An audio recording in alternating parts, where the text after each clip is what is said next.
Bonjour à tous. Bonjour mes amis. Je vous fais cette petite vidéo pour vous parler du franc CFA. Il ne s'agit pas de parler du franc CFA au sens intellectuel ou comme les banquiers et les économistes. Il s'agit de vous dire ce qu'on ne vous a jamais dit. C'est pour ça que je dis que le franc CFA, c'est une bombe nucléaire silencieuse. En fait, je ne vous parlerai pas des taux de parité, libre transférabilité, de convertibilité, comment on appelle ça, fuite des capitaux, compte d'opération. Non. Ce que je vais vous montrer, c'est comment les Africains vivent les conséquences du franc CFA de façon désastreuse. C'est pour ça que je dis que c'est une monnaie de stabilité qui stabilise les Africains dans la misère.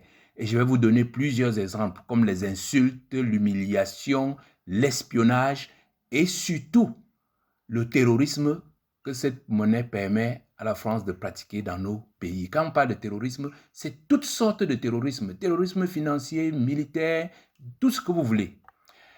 Alors, commençons donc par définir ce que c'est qu'une bombe nucléaire. Une arme nucléaire est une bombe ultra puissante qui peut être lancée à très longue distance. Quand elle explose, elle dévaste tout sur plusieurs kilomètres sous l'effet du souffle nucléaire, entraînant une contamination dont les dommages perdurent pendant des dizaines d'années. En 1945, elle a été utilisée par les États-Unis sur Hiroshima et Nagasaki, faisant plus de 200 000 morts. Bien que considérée comme habitable aujourd'hui, les Japonais préfèrent fuir Hiroshima et Nagasaki et aller vivre dans d'autres villes. La bombe nucléaire est une arme de destruction massive. Eh bien, appliquons cette définition au franc CFA. Le franc CFA est une bombe silencieuse qui peut être lancée à très longue distance, depuis Paris. Quand elle est utilisée, elle dévaste tout sur plusieurs pays sous l'effet du souffle monétaire, entraînant une corruption dont les dommages perdurent pendant des dizaines d'années. En 1945, elle a été utilisée par la France sur 14 pays d'Afrique, exactement la même année où la bombe nucléaire a été lancée sur Hiroshima, faisant plus de 200 millions de morts. Bien que considérés comme habitables, les pays africains, les Africains préfèrent déserter ces pays pour aller vivre ailleurs. Donc, le franc CFA est une arme de destruction massive. Alors, certains nous disent souvent, oh, le franc CFA, c'est une monnaie de stabilité. Définissons ce que c'est que la stabilité. La stabilité est le caractère de ce qui tend à demeurer dans le même état. C'est-à-dire que depuis 1945, nous sommes dans le même état. Oh, tout le monde sait que no condition is permanent in this world. Tout change, tout évolue, c'est la dynamique. La France, les États-Unis, il y a 200 ans, ils n'étaient pas comme ça, ils ont progressé. Nous sommes restés sur place. Donc, il est faux de dire aux gens que la stabilité est quelque chose de bien.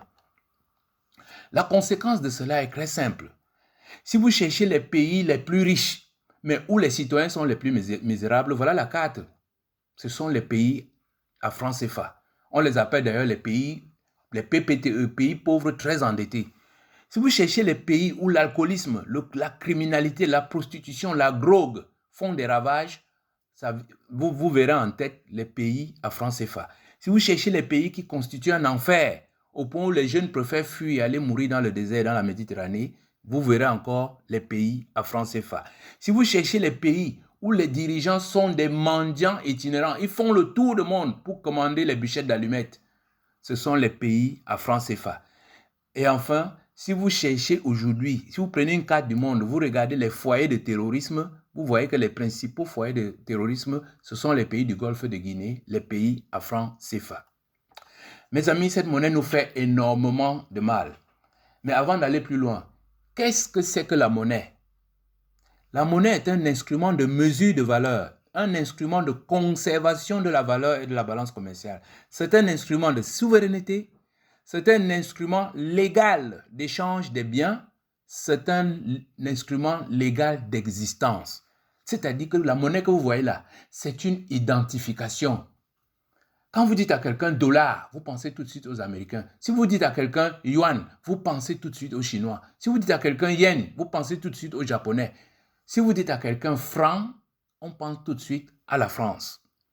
Donc cette monnaie-là, c'est la monnaie de la France. Le franc CFA, c'est d'abord avant tout la monnaie de la France, c'est-à-dire le franc des colonies françaises d'Afrique. Une monnaie d'esclavage. Mais ce qu'on ne vous dit pas, c'est que ces gens-là, nous prenant vraiment pour des cons, ont tout simplement changé colonie en un autre, avec un autre mot, et ils croient que nous sommes dans le panneau. Donc, dans l'UEMOA, on dit c'est le franc des communautés financières d'Afrique. Dans la CEMAC, on dit c'est les francs de coopération financière d'Afrique. Ces gens-là nous prennent pour des cons.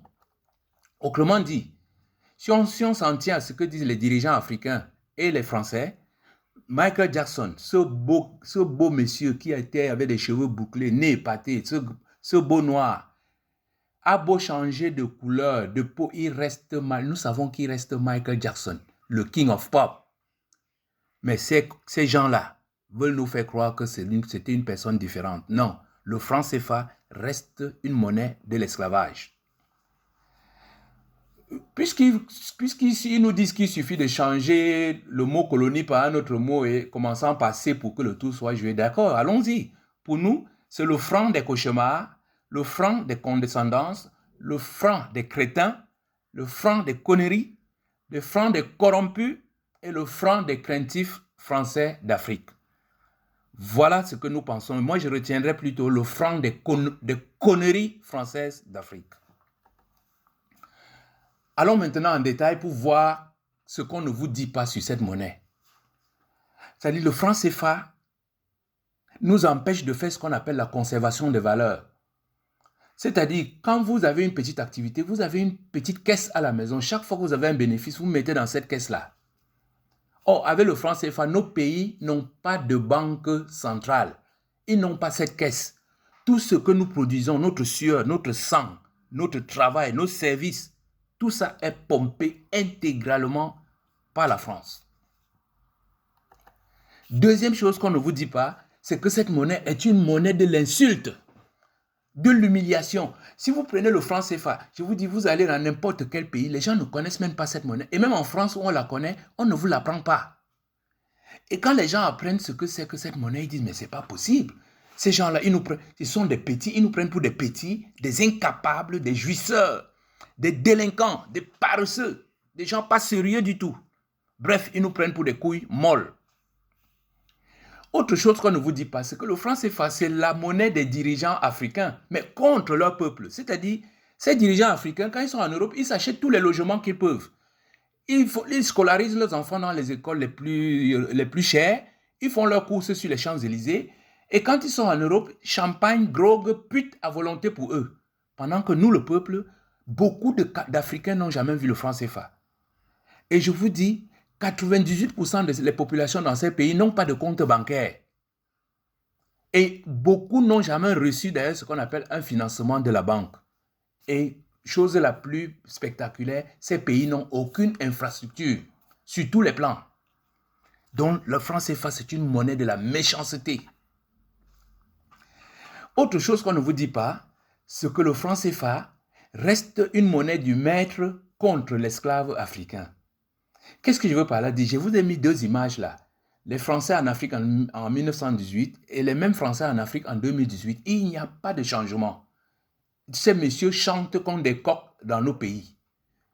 C'est-à-dire que quand un Français débarque dans un pays africain, il arrive avec ses valises pleines de francs CFA qu'on a fabriqués à Chamaillère. C'est-à-dire le même jour où il arrive, sans connaître le pays, il est déjà multimilliardaire dans le pays.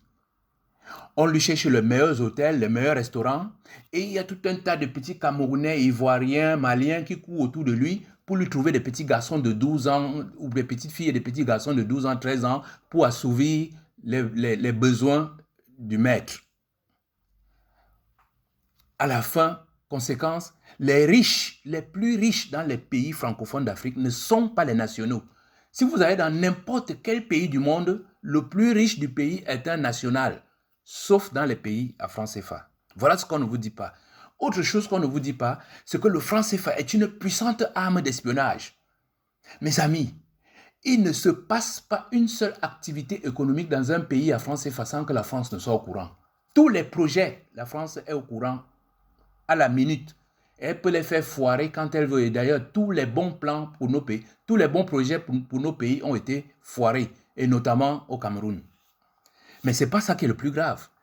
Ce qui est le plus grave, c'est que le président Macron, assis dans son bureau, connaît exactement ce que Mme Traoré a acheté aujourd'hui. Il connaît ce que M. Traoré a dans son compte à 6 h du matin et à 20 h, il sait ce qu'il y a dans son compte à 20 h du soir. C'est ça qu'on appelle la puissance du franc CFA. Et avec ça, cette monnaie, non seulement elle est une monnaie d'espionnage, elle devient un puissant argument de corruption. Je vous le dis, il faut féliciter ces fils d'Afrique, Goïta, Tiani et Traoré. Parce que si ces gens-là avaient voulu qu'on gonfle leur compte de plus de quelques milliards, ils se seraient déjà retournés contre nous, le peuple. Je vais vous prendre deux exemples. La crise ivoirienne. Pendant la crise ivoirienne, la France s'est rendue compte que Bédier était sans sous. La France a gonflé ses comptes de quelques 10 milliards avec ses copains et ils se sont retournés, ils se sont mis ensemble avec leur ennemi juré Ouattara contre Gbagbo. Et dans la même année, c'est pour ça que je vous dis que c'est une arme de corruption nationale et internationale. Dans la même année, la France a branché un certain Ban Ki-moon de l'ONU. Ban Ki-moon a envoyé son frère Choi en Côte d'Ivoire. Choi lui a dit, mais qu'est-ce que je m'avais fait dans ce pays? Il ne connaît même pas ce pays. On lui a dit, tout ce qu'on te demande, c'est de dire que Ouattara a gagné. Et ces deux Sud-Coréens ont gagné un pactole. Ils vivent richement en Corée du Sud. Pendant que ce temps, les Ivoiriens continuent à enterrer leurs morts. Donc, tout est achetable en zone franc CFA. Deuxième exemple, c'est le Cameroun. Il y a eu des élections en 2018 au Cameroun. Les plus fâcheux opposants à Paul Biya, c'était un certain Bandakani et un certain Momo Jean de Dieu. Mais pour ces pauvres gens, leur compte était vide et la France était au courant. En 72 heures, on a gonflé leur compte de quelques milliers d'euros et ils se sont retournés. C'est-à-dire non seulement ils ont quitté l'opposition, ils ont rejoint Paul Biya, mais ils ont battu campagne pour Paul Biya. Et ils se disent panafricanistes. Le deuxième exemple, c'est Cabral Libye. La même année, Cabral Libye représentait la jeunesse. Et après les élections, il a proclamé que l'opposition avait gagné. Mais quand il a fallu aller défendre la victoire de l'opposition au contentieux électoral, Cabral Libye a disparu pendant 3 mois. On apprendra plus tard qu'il était aux États-Unis, où il a passé 3 mois. On lui a demandé, mais que faisiez-vous aux États-Unis pendant que les gens revendiquaient pendant que l'opposition revendiquait sa victoire? Il dit, oh, vous savez, il y a eu 2 mois de campagne électorale et tout ça m'a fatigué. J'ai appelé un ami aux États-Unis, il a accepté de m'accueillir et je suis parti. Visa, porte-monnaie plein d'argent et son compte plein de quelques milliers de francs CFA. Et c'est cet homme-là qui voulait diriger le pays. 2 semaines de campagne électorale, 3 mois de vacances aux États-Unis et il voulait diriger le Cameroun. C'est ça qu'on appelle la magie du franc CFA. Les pays à franc CFA sont des temples de revirement spectaculaires. Alors enfin, parlons du terrorisme. Mes chers amis, l'argent, c'est le nerf de la guerre. Or, qui produit qui certifie le franc CFA en zone franc CFA? C'est la France. Je dis, même un président ou même un directeur de banque ne peut pas vous certifier un billet de franc CFA. C'est la France qui l'a produit. C'est elle qui est capable de dire ce billet est vrai, ce billet est faux. Donc, c'est la France qui tient le nerf de la guerre dans nos pays. Ce qu'on ne vous dit donc pas, c'est que Traoré, Tiani, tous ces gens-là, tant qu'ils n'ont pas quitté le franc CFA, ils bluffent. Ils ne peuvent pas combattre le terrorisme en zone franc CFA, tout simplement parce que celui qui tient le nerf de la guerre, c'est la France. Je vous donne 2 petits exemples pour illustrer. On a arrêté un enfant soldat, les Maliens ont arrêté un enfant soldat, il a dit qu'on leur avait promis 2 milliards de francs CFA après l'attaque. Mais ce que vous ne savez pas, c'est que si vous allez dans n'importe quelle capitale des pays francophones, si vous donnez 100 000 francs à quelqu'un, il peut aller vous poser une bombe quelque part. Voilà, mes chers amis, ce que je souhaitais vous dire sur cette bombe nucléaire silencieuse qui continue à irradier nos pays jusqu'à l'heure où je vous parle, au point où nous sommes considérés comme les zones les plus misérables du monde. Merci et partagez.